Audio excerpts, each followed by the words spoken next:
Ustedes les han pasado. ¿Quién de aquí tiene hijos? Afortunadamente ninguno. Pero hace no mucho iban al pediatra y la preocupación del papá o la mamá cada vez que pone el niño uno en la báscula es: ¿cuánto pesa? ¿Está bien de peso? Es como si fuera ni más ni menos que estuviéramos en una granja criando animalitos en ceba. Es mucho más que eso, mucho más que mirar, oiga, duplicó el peso, está más gordito, o llegó al metro. Se trata mucho más que eso.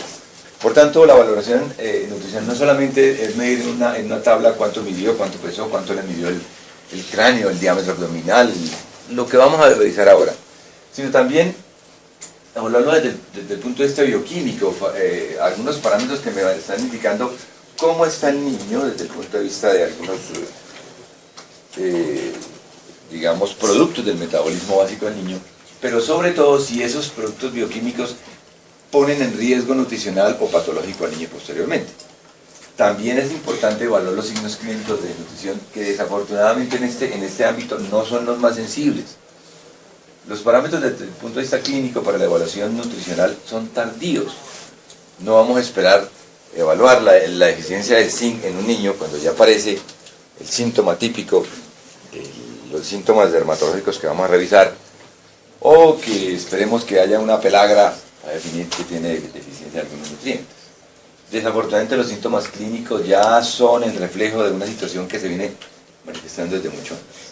Y obviamente ese es el punto que yo quiero que es la falencia de todas las personas que estudiamos medicina, es que cuando hablamos de hagamos la valoración nutricional del paciente es también preguntarle cómo come, qué come, a qué hora lo come, cómo lo come y con quién lo come. Y eso no es papel de solo la nutricionista.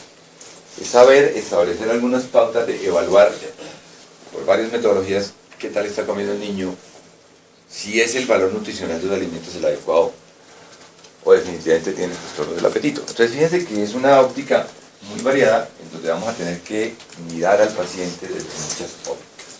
Si esto nos lo permite, vamos a continuar.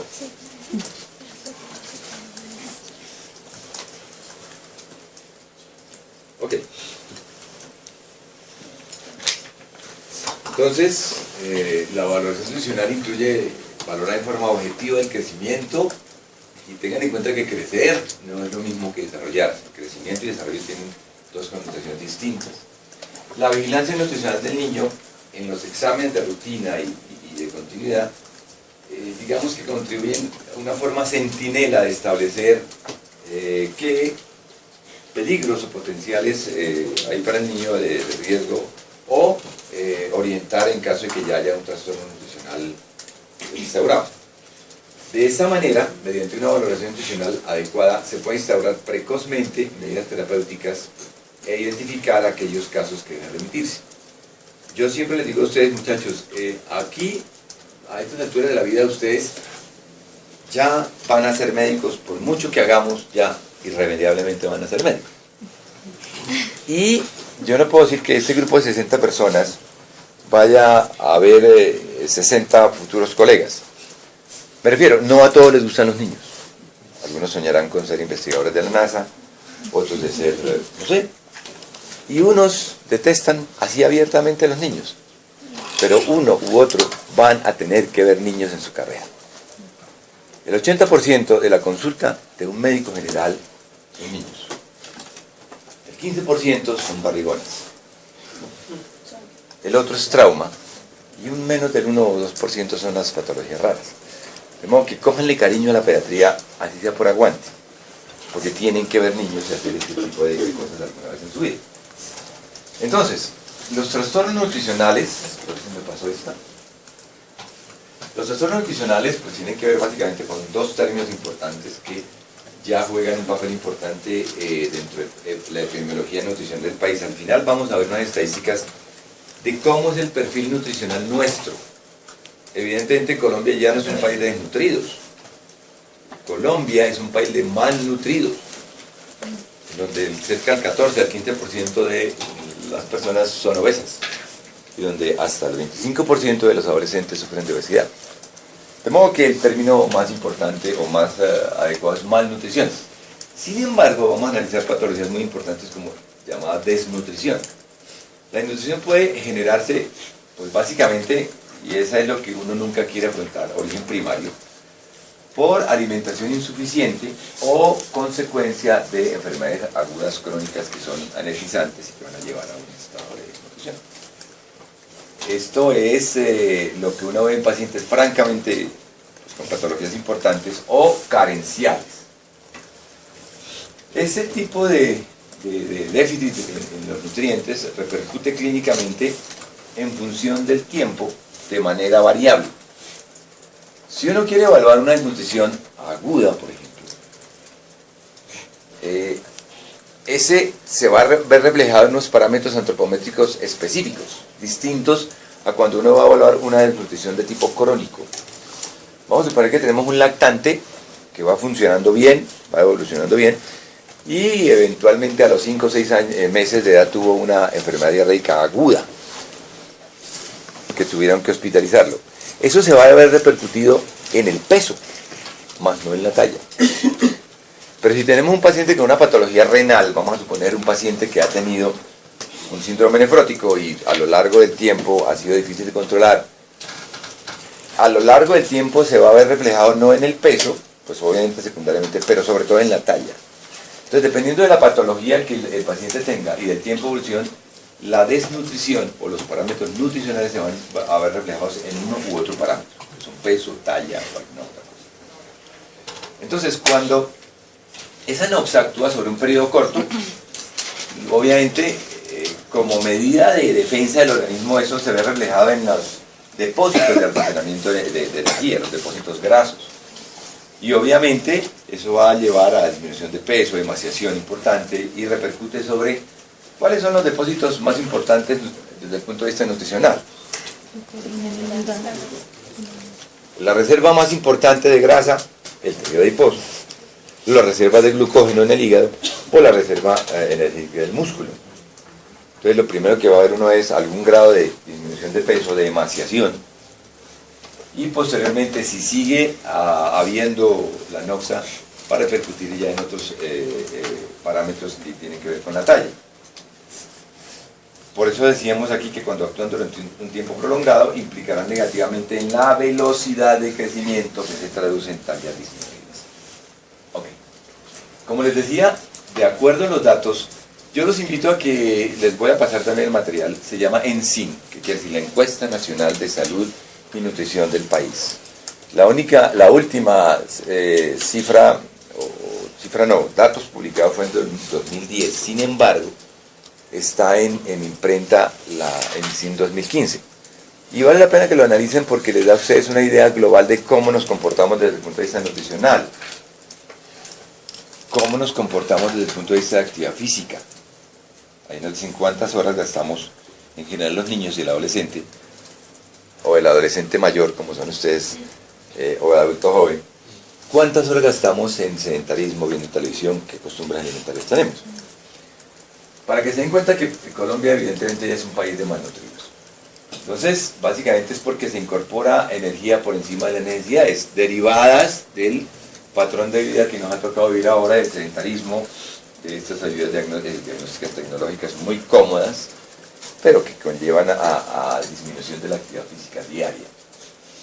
Además, la sobrenutrición o la malnutrición, independientemente de que el exceso de energía provenga de los carbohidratos o proteínas, todo se va a acumular en forma de grasa. Es un engaño de que no, es que yo no hago poco ejercicio, pero como poca grasa, pero sí buena cantidad de proteína. Si no hacemos un equilibrio entre los gastos y la ingesta, siempre se va a acumular en forma de grasa. De alguna manera ustedes que son los duros para la bioquímica se van a dar cuenta que hay una acumulación final que son triglicéridos o grasos de alguna manera.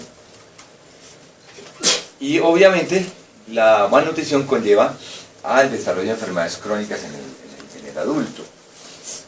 Responsables de la morbimortalidad y de las enfermedades más importantes prevalentes en el adulto, que son la obesidad, la hipertensión arterial, todo lo que ustedes han venido viendo a lo largo de su medicina interna.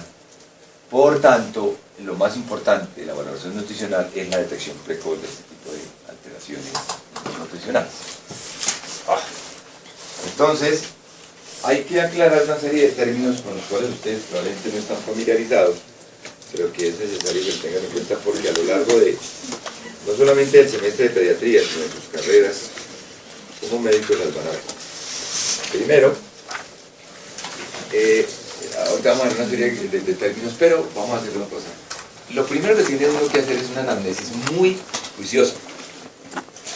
A veces, y ustedes se van a dar cuenta, ya lo están viviendo, 20 minutos de una consulta demencialmente rápida y absurdamente superficial no son suficientes para tener un dato preciso. Sin embargo, vayan cogiendo habilidades en el sentido de extraer del paciente la información más pertinente que nos sirva para la persona siguiente. Primero, los antecedentes familiares son muy importantes porque hay cierta predisposición. Yo no hablo de las enfermedades genéticas que ustedes ya bien saben, pues obviamente si en la familia hay un gen recesivo o alguna enfermedad que se manifieste de generación en generación, pues uno ya sabe que se va a presentar. Está hablando si el paciente, no sé, por alguna razón tiene una distrofia muscular, si tiene, bueno, enfermedades genéticas bien determinadas. Pero hay otras donde hay una susceptibilidad poligénica de manifestarse de una generación a otra, o una susceptibilidad, dislipidemias, por decirlo. La tendencia a la resistencia a la insulina, diabéticos, hipertensos esenciales, ese tipo de enfermedades hay que extraerlas en la anamnesis. Ocupación y profesión de los padres, suena tonto pero es muy importante, porque de esto depende mucho las costumbres o la cultura nutricional de los pacientes, lo que comen y cómo lo comen. El número de hermanos y el número de enfermedades, la situación social, y si ha habido trastornos de crecimiento, peso o talla, de talla o peso en los padres o hermanos. A veces es muy importante porque vaya uno a unas parejas de una mamá que mide 1,40, el papá mide 1,80, y bueno, dice uno, y la mamá dice, pero niño, ¿por qué no me nació alto? Doctor, démelo hormonas a ver si crece. Por supuesto que esos genes no se van a distribuir de manera uniforme en los hijos, pero a veces hay rasgos que predominan más de la mamá o del papá, no sé si les pasa en alguna de sus familias o conocidos, en donde predominan más los rasgos de mamá o papá, y eso hay que tenerlo en cuenta si hay trastornos importantes en los padres. En los antecedentes personales es muy importante que ustedes evalúen una cosa, miren, no hay cosa más importante que predisponga a la obesidad que esos recién nacidos extremadamente prematuros, a los cuales se les sometió, por ejemplo, alimentación parenteral, alimentación hipercalórica, y esos niños prematuros que logran hacer catch-up, o sea, un reatrapaje o una nivelación muy precoz, y que han tenido la posibilidad de tener alimentación parenteral o cuidados en la unidad de cuidado intensivo, suelen tener una tendencia a ser obesos posteriormente. Es muy paradójico que esos chiquiticos de 1.100 gramos, 1.200 gramos, que el primer año costó un trabajo y una millonada sacarlos adelante, van a ser unos gordototes después. Eso ténganlo en cuenta porque tiene mucho que ver. Si han tenido enfermedades importantes, que hayan repercutido de forma aguda o crónica, es un paciente renal, un paciente respiratorio, etc. O si han tenido enfermedades digestivas importantes. Siempre y a lo largo del semestre vamos a insistir en cada uno de los hospitales sobre este tipo, la cronología de cómo se va introduciendo la alimentación. En eso ya hay cambios y de hecho, por lo menos en Kennedy voy a encargarme de eso, de que saquemos adelante unos protocolos bien claros de cómo van a asesorarle ustedes a la mamá la cronología del inicio de la alimentación. Siempre nos han dicho que el gol estándar es la leche materna, eso nadie lo discute. Y de hecho, los primeros muchachos que van a ir conmigo en consulta externa, que yo no sé si es la semana entrante, sí. Quiero que ese día desempaquen con una revisión que vamos a hacer de leche materna. ¿De acuerdo? Los demás hospitales no sé cómo les dirán, pero la primera revisión de nosotros es leche materna. Vamos a hablar de cómo se hace las técnicas de lactancia materna. Ojalá se pudiera lactancia materna exclusiva hasta los 6 meses, pero en todo caso darlo hasta los 2 años. Más allá, bueno, ya es un vicio que puede dejar algunas secuelas en el comportamiento, pero la idea es que sea exclusivamente la leche materna a 6 meses. La lactación y la cronología en la alimentación complementaria, de eso lo vamos a hablar después.